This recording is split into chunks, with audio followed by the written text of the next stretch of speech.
أيوب عليه السلام ضرب الله به مثلا للبشرية في نموذج لرجل أعطاه الله النبوة والمال والأولاد والصحة، وابتلاه الله أعظم البلاء رغم نبوته، فصبر صبرا لم تعهده البشرية.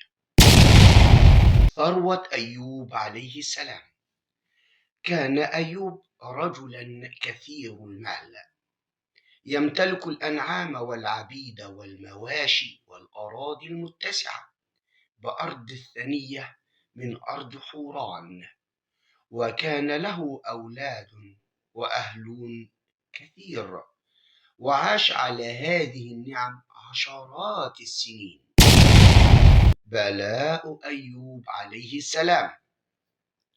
ابتلى الله أيوب في جسده، فأصيب بأمراض لم ينج منها عضو في جسده سوى قلبه ولسانه، فكان صابرا محتسبا ذاكر لله في ليله ونهاره. طال مرض نبي الله حتى انقطع عنه الناس خشية العدوى وانتقال المرض، وأخرج من البلد وألقي في مكان خارجها، ولم يحن عليه سوى زوجته، كانت ترعى له حقه وتعرف قديم إحسانه إليها وشفقته عليها، فكانت تتردد إليه فتصلح من شأنه وتعين على قضاء حاجته وتقوم بمصلحته. افتقار أيوب عليه السلام وفقد عائلته. فقد أيوب ماله ومزارعه وأراضيه، ومات أولاده واحدا تلو الآخر، فكانت المصائب تتوالى عليه وهو ما زال صابرا ذاكرا محتسبا.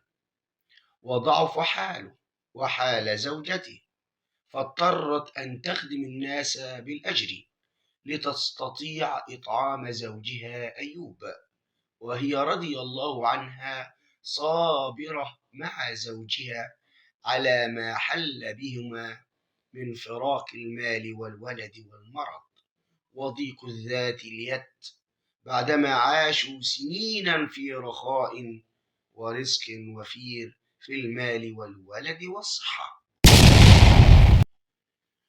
تساقط لحم أيوب عليه السلام. تدهورت صحة نبي الله وتساقط اللحم، ولم يبق إلا العظم والعصب، فكانت امرأته تأتيه بالرماد تفرش تحته، فلما طال عليها قالت: يا أيوب لو دعوت ربك لفرج عنك. فقال أيوب: قد عشت 70 سنة صحيحا، فهو قليل لله أن أصبر له 70 سنة. فجزعت المرأة من كلامه هذا. أيوب عليه السلام يطرد الشيطان. جاء الشيطان وتمثل في هيبة طبيب، والتقى بزوجة أيوب والتي رحبت به وأدخلته على زوجها للعلاج، فأصابه الشيطان بآلام وعذاب حتى أدرك أيوب أنه ليس طبيبا وإنما شيطان، فطرده وغضب من زوجته وأقسم ليضربنها بالصوت 100 ضربة. زوجة أيوب تبيع ضفيرتيها.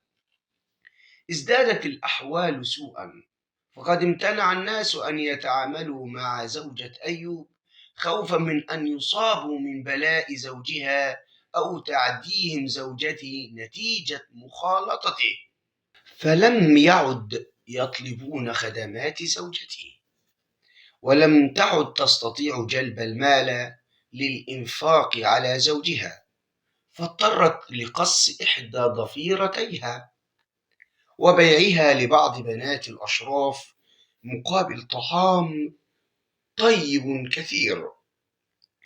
فلما أتت به أيوب سألها: من أين لك هذا؟ فقالت: خدمت به أناسا.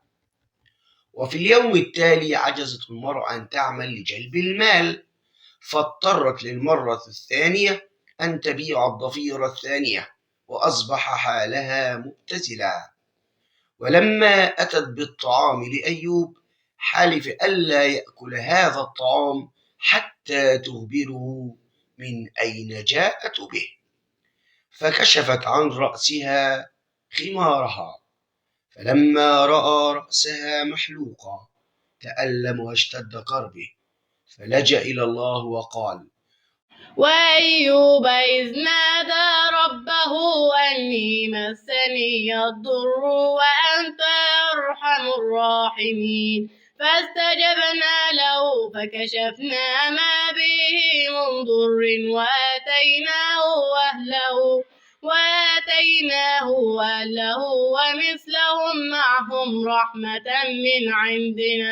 من عندنا وذكرى للعابدين. استجابة الله لأيوب عليه السلام.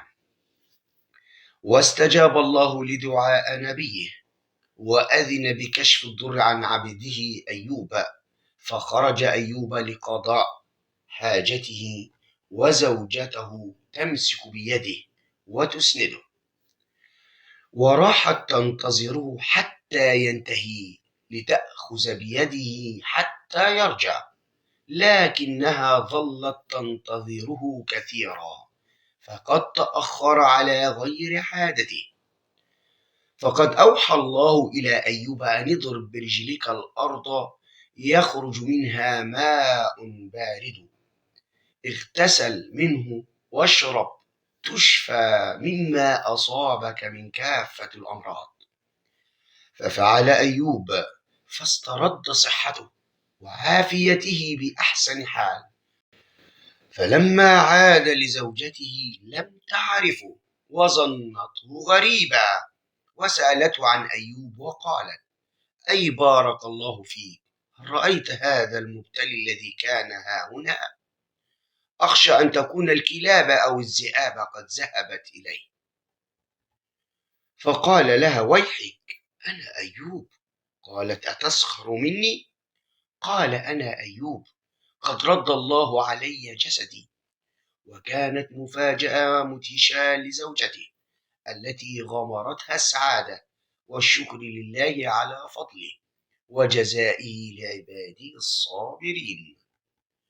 وأصلح الله لأيوب حال زوجته، ورد لها جمالها وشبابها، فحملت وولدت، ورزقهم الله مثل أولادهم الذين فقدوهم فيما مضى، وأعطاه الله مثلهم معهم، كما رزق الله أيوب رزقا وفيرا من المال والمزارع والأراضي، كما التي فقدها من قبل ومثلها معها. وأوحى الله لأيوب أن يستغفر لمن هجروا، فعادوا لصحبته كما كانوا. وأوحى الله لأيوب أن يجمع حزمة من الأعواد الصغيرة، ويضرب بها زوجتي ضربة واحدة خفيفة حتى يبر بقسمه السابق ولا يحمد. وكانت رخصة من الله حتى لا يؤلم زوجته الصابرة المحتسبة الصديقة